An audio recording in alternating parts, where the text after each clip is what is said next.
ਕਈ ਵਾਰੀ ਇਸ ਤਰ੍ਹਾਂ ਹੁੰਦਾ ਚੀਮਾ ਸਾਹਿਬ, ਬੰਦੇ ਅੰਦਰੋਂ ਨਹੀਂ ਖਲੋਂਦੇ। ਹਾਂਜੀ ਕਾਰੀ ਸਾਹਿਬ ਕਈ ਵਾਰੀ ਇੰਜ ਹੁੰਦਾ ਕਿ ਬੰਦੇ ਅੰਦਰੋਂ ਨਹੀਂ ਖਲੋਂਦੇ, ਉਹਨਾਂ ਦਾ ਦਿਲ ਨਹੀਂ ਭੇਜਦਾ। ਮੈਂ ਸਾਰੇ ਵੇਖਣ ਵਾਲਿਆਂ ਨੂੰ ਆਖਾਂਗਾ, ਤੁਸੀਂ ਜਦੋਂ ਵੀ ਮਸਜਿਦ ਦੇ ਵਿੱਚ ਹਿੱਸਾ ਪਾਣਾ ਚਾਹੋ, ਸਾਨੂੰ ਪੈਸੇ ਨਾ ਕੱਲੋ, ਇੱਕ ਟੈਡੀ ਪੈਸਾ ਸਾਨੂੰ ਨਹੀਂ ਚਾਹੀਦਾ। ਤੁਸੀਂ ਇੱਥੇ ਇੱਟਾਂ ਭੇਜੋ, ਚਾਹੀਦੀਆਂ ਨੇ, ਇੱਟਾਂ ਮੁੱਕ ਗਈਆਂ ਨੇ, ਇੱਟਾਂ ਚਾਹੀਦੀਆਂ ਨੇ, ਰੇਤ ਚਾਹੀਦੀ ਹੈ। ਇਸੇ ਤਰ੍ਹਾਂ ਰੇਤ ਤੁਸੀਂ ਆਪ ਹੀ ਆ ਕੇ ਇੱਥੇ ਟਰਾਲੀਆਂ ਰੇਤ ਦੀਆਂ ਸਟਾਓ, ਔਰ ਸੀਮੈਂਟ ਆਪਣੀ ਹੱਥੀਂ ਲਿਆ ਕੇ ਤੁਸੀਂ ਇੱਥੇ ਸੀਮੈਂਟ ਦਿਓ। ਜਿਹੜੇ ਮਿਸਤਰੀ ਲੱਗੇ ਹੋਣ ਦੇ ਰਾਜ, ਆਪਣੀ ਹੱਥੀਂ ਉਹਨਾਂ ਨੂੰ ਇਹ ਇੰਜ ਪੈਸੇ ਦਿਓ।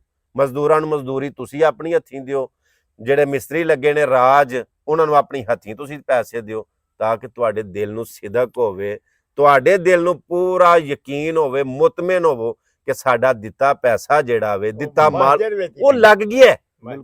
ਸਾਨੂੰ ਅੱਗੇ ਵੀ ਹੈਗੇ ਲੇਕਿਨ ਮਟੀਰੀਅਲ ਹੀ ਚਾਹੀਦਾ, ਮਟੀਰੀਅਲ ਚਾਹੀਦਾ। ਕਾਰੀ ਸਈਦ ਸਾਹਿਬ ਵੀ, ਚੀਮਾ ਸਾਹਿਬ ਵੀ, ਅਸੀਂ ਸਾਰੇ ਇਸੇ ਗੱਲ ਦੇ ਉੱਤੇ ਹੀ ਐਗਰੀ ਹੋ ਕੇ ਇਸੇ ਗੱਲ ਤੇ ਖਲੋਤੇ ਆ, ਸਾਨੂੰ ਪੈਸਾ ਨਾ ਕੱਲੋ, ਨਹੀਂ ਚਾਹੀਦਾ ਸਾਨੂੰ ਪੈਸਾ।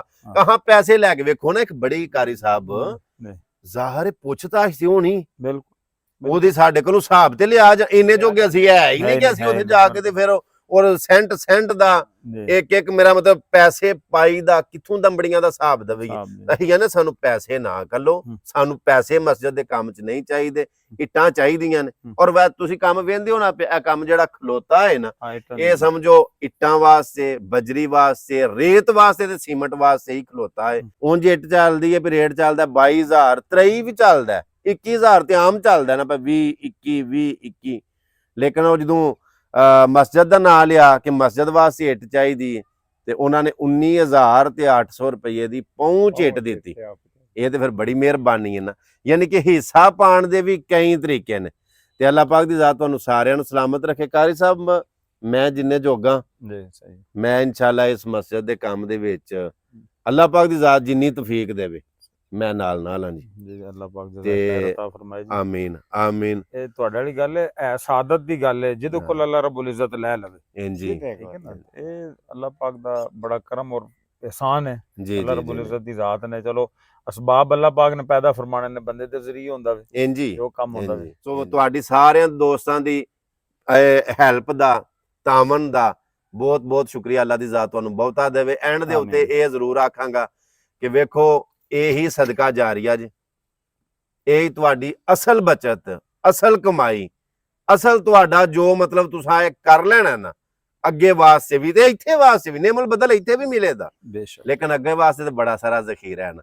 ਫਿਰ ਜਿਹੜੇ ਤੁਹਾਡੇ ਫੌਤ ਹੋ ਗਏ ਨੇ, ਦਾਦੇ ਦਾਦੀਆਂ, ਨਾਨੇ ਨਾਨੀਆਂ, ਫੁੱਫੀਆਂ, ਮਾਸੀਆਂ, ਭੈਣਾਂ ਭਰਾਵਾਂ ਚੋਂ, ਬੱਚਿਆਂ ਚੋਂ, ਵਾਲਦੈਨ ਚੋਂ, ਜਿਹੜੇ ਦੁਨੀਆ ਤੋਂ ਟੁਰ ਗਏ ਨੇ, ਜਦੋਂ ਇੱਥੇ ਮੇਰਾ ਮਤਲਬ ਨਮਾਜ਼ ਪੜ੍ਹੀ ਜਾਏ ਦੀ, ਜਦੋਂ ਦੁਆ ਕੀਤੀ ਜਾਏ ਦੀ, ਉਹਨਾਂ ਨੂੰ ਤੇ ਖੁਦ ਬਖੁਦ ਨਬੀ ਪਾਕ सल्लल्लाहु अलैहि वसल्लम ने इरशाद फरमाया ना जी कि बंदा कहता है कि मेरा माल जी जी। ਬੰਦੇ ਦਾ ਮਾਲ ਉਹ ਨਹੀਂ ਹੁੰਦਾ ਜੋ ਉਹਨੇ ਕਮਾਇਆ ਹੁੰਦਾ जी जी जी जी। ਉਹਦਾ ਉਹਨੇ ਹਿਸਾਬ ਦੇਣਾ। ਬੇਸ਼ੱਕ ਬੰਦੇ ਦਾ ਮਾਲ ਉਹ ਹੁੰਦਾ ਹੈ ਜਿਹੜਾ ਉਹਨੇ ਖਾ ਲਿਆ, ਹਾਂ, ਪਾ ਲਿਆ, ਹੰਡਾ ਲਿਆ, ਜਾਂ ਅੱਲਾਹ ਦੇ ਰਸਤੇ 'ਚ ਦੇ ਛੱਡੇ। ਇੰਜੀ ਇੰਜੀ ਇੰਜੀ। ਅਸਲ ਮਾਲ ਉਹ ਹੋਣਾ ਵੇ ਜਿਹੜਾ ਅੱਲਾਹ ਦੇ ਰਸਤੇ 'ਚ ਦੇ ਦਿੱਤਾ ਜਾਣਾ। ਇੰਜੀ ਗੱਲ ਹੈ। ਇਸ ਵਾਸਤੇ ਅੱਲਾਹ ਰੱਬੁਲ ਇੱਜ਼ਤ ਦੀ ਜ਼ਾਤ ਨੇ ਫਰਮਾਇਆ ਵਤਾਵਨੂ ਅਲਲ ਬਿਰਰਿ ਵਤਕਵਾ, ਕਿ नेकी ਤੇ ਪਰਹੇਜ਼ਗਾਰੀ ਦੇ ਕੰਮਾਂ 'ਚ ਇੱਕ ਦੂਸਰੇ ਨਾਲ ਤਾਵਨ ਕਰੋ। ਬੇਸ਼ੱਕ ਬੇਸ਼ੱਕ। ਹੁਣ ਨਬੀ ਪਾਕ ਸੱਲੱਲਾਹੁ ਅਲੈहि ਵਸੱਲਮ ਨੇ ਜੋ ਜਿਹਾਦ ਦੇ ਮੌਕੇ ਤੇ ਐਲਾਨ ਫਰਮਾਇਆ ਕਿ ਲਿਆਓ ਕੀ ਮਾਲ ਲਿਆਣਾ ਜੀ ਜੀ ਜੀ, ਇਹ ਸਾਡੇ ਵਾਸਤੇ ਇੱਕ ਮਿਸਾਲ ਹੈ। ਨੇਕੀ ਦੇ ਕੰਮ ਵਾਸਤੇ। ਹੁਣ ਬੁਰੇ ਕੰਮ ਵਾਸਤੇ ਬੰਦਾ ਅਗਰ ਕਿਸੇ ਨਾਲ ਤਾਵਨ ਕਰਦਾ ਹੈ, बुराई ਦੇ ਅੰਦਰ ਤਾਵਨ ਕਰਦਾ ਹੈ, ਤਾਂ ਉਹਦਾ ਉਹਨੇ ਹਿਸਾਬ ਦੇਣਾ ਦੇਣਾ। ਔਰ ਜਿਹੜਾ ਨੇਕੀ 'ਚ ਕਰਦਾ, ਕਿਸੇ ਨੂੰ ਜ਼ਬਾਨ ਨਾਲ ਬੁਲਾਉਂਦਾ ਵੀ ਹੈ, ਉਹਦਾ ਵੀ ਉਹਨੂੰ ਅਜਰ ਸਵਾਬ ਲੱਭਦਾ। ਅੱਲਾਹੁ ਅਕਬਰ। ਤੇ ਇਨਸ਼ਾਅੱਲਾਹੁਲ ਅਜ਼ੀਜ਼ ਇਹ ਅੱਲਾਹ ਦਾ ਘਰ ਹੈ, ਜਦੋਂ ਤੱਕ ਰਹੇਗਾ ਇਨਸ਼ਾਅੱਲਾਹ ਤਾਂ ਕਿਆਮਤ ਰਹੇਗਾ ਇਨਸ਼ਾਅੱਲਾਹ। ਤੇ ਇਹਦੀ ਤਾਮੀਰੋ ਤਰੱਕੀ ਦੇ ਅੰਦਰ ਜਿਹੜੇ ਦੋਸਤ ਹਿੱਸਾ ਲੈਣਗੇ, ਅੱਲਾਹ ਪਾਕ ਦੀ ਜ਼ਾਤ ਉਹਨਾਂ ਦਾ ਹਿੱਸਾ ਕਬੂਲ ਫਰਮਾਏ, ਔਰ ਉਹਨਾਂ ਦੇ ਜਿਹੜੇ ਪਿਛਲੇ ਉਹਨਾਂ ਨੂੰ ਵੀ ਇਹਦਾ ਸਵਾਬ ਲੱਭਣਾ ਬੇਸ਼ੱਕ, ਅੱਗੋਂ ਵੀ ਇਨਸ਼ਾਅੱਲਾਹ ਇਹਨਾਂ ਵਾਸਤੇ ਸਦਕਾ ਜਾਰੀ ਹੋਣਾ ਇਨਸ਼ਾਅੱਲਾਹ। ਇਸ ਵਾਸਤੇ ਤਾਵਨ ਦੀ ਅਪੀਲ ਹੈ। ਭਾਈ ਵੈਸ ਸਾਹਿਬ ਦਰਖਾਸਤ ਆਏ ਨੇ, ਇਹਨਾਂ ਦੀ ਬੜੀ ਮਿਹਰਬਾਨੀ ਹੈ। ਤੇ ਜਨਾਬ ਇਹਨਾਂ ਨੇ ਸਾਨੂੰ ਟਾਈਮ ਦਿੱਤਾ ਵੇ, ਔਰ ਮਾਸ਼ਾਅੱਲਾ ਬੜੇ ਅੱਛੇ ਤਰੀਕੇ ਨਾਲ ਇਹਨਾਂ ਨੇ ਤੁਹਾਨੂੰ ਗਾਈਡ ਕੀਤਾ। ਕਾਰੀ ਸਾਹਿਬ ਨੇ ਰਾਤੀ ਮੈਨੂੰ ਹੁਕਮ ਸਾਦਰ ਫਰਮਾਇਆ, WhatsApp ਦੇ ਉੱਤੇ ਇਹਨਾਂ ਮੈਨੂੰ ਮੈਸੇਜ ਕੀਤਾ, ਇਹਨਾਂ ਆਖਿਆ ਵੈਸ ਇੰਜ ਅੱਲਾ ਦਾ ਘਰ। ਮੈਂ ਆਖਿਆ ਕਾਰੀ ਸਾਹਿਬ ਮੈਂ ਵੇਖਿਆ ਤੁਸੀਂ ਬੜੀ ਕੋਸ਼ਿਸ਼ ਕਾਵਿਸ਼ ਕਰ ਰਹੇ ਹੋ, ਤੇ ਇਨਸ਼ਾਅੱਲਾ ਮੈਂ ਹਾਜ਼ਰ ਹੋਵਾਂਗਾ। ਸੋ ਵੇਖੋ, ਕਤਰੇ ਕਤਰੇ ਨਾਲ ਦਰਿਆ ਭਰਿਆ ਜਾਂਦਾ ਜੀ, ਇਸੇ ਤਰ੍ਹਾਂ ਇੱਟ ਦੇ ਨਾਲ ਹੀ ਦੀਵਾਰ ਬਣਦੀ।